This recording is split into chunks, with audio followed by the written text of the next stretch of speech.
Box plot. What is box plot? A box plot is a great way to give a quick visual summary of how data is distributed across different groups. It shows the median, which is the middle value, as well as the quartiles that split the data into 4 equal parts. You can also see the minimum and maximum values, along with any outliers that might be unusually high or low.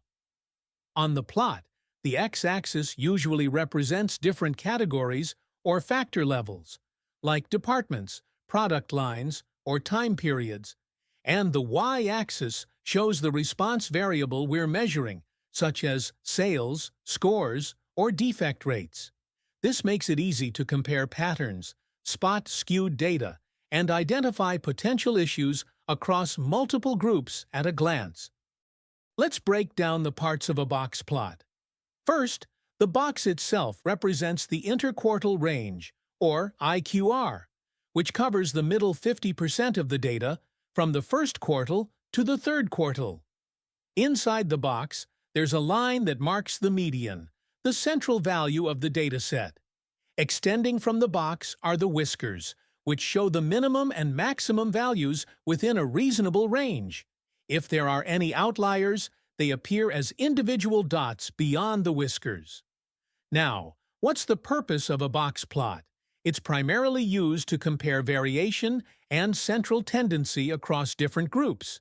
It also helps to quickly identify outliers, which can point to data issues or special cause. Box plots are especially useful in the measure and analyze phases of Six Sigma, where we're looking at how a process is performing and where potential problems might lie.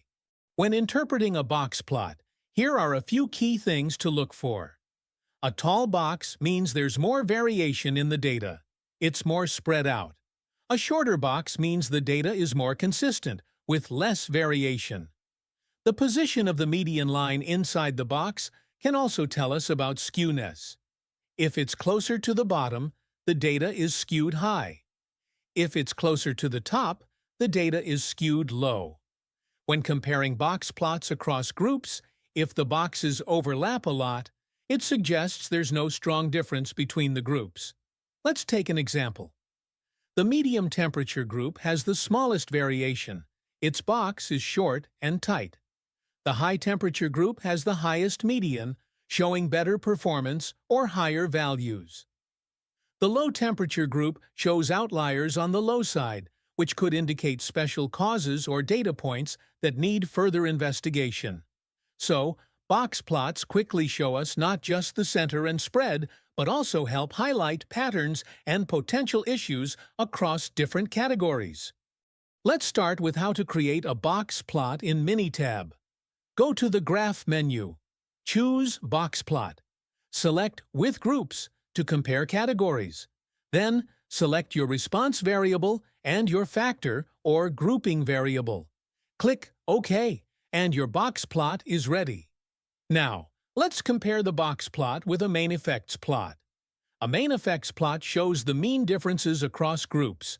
It helps us understand the overall impact of each factor level on the response. A box plot, on the other hand, shows data spread, variability, and outliers. It tells us not just where the average is, but how consistent the data is, and whether there are extreme values. It's best to use both plots together. The main effects plot tells us what's shifting, and the box plot tells us how reliable or variable that shift is. Let's talk about the practical applications of using both the main effects plot and the box plot. The main effects plot shows how a factor influences the average outcome, or Y. For example, if you're working to reduce invoice processing time, the plot can show which factor settings lead to the lowest mean time.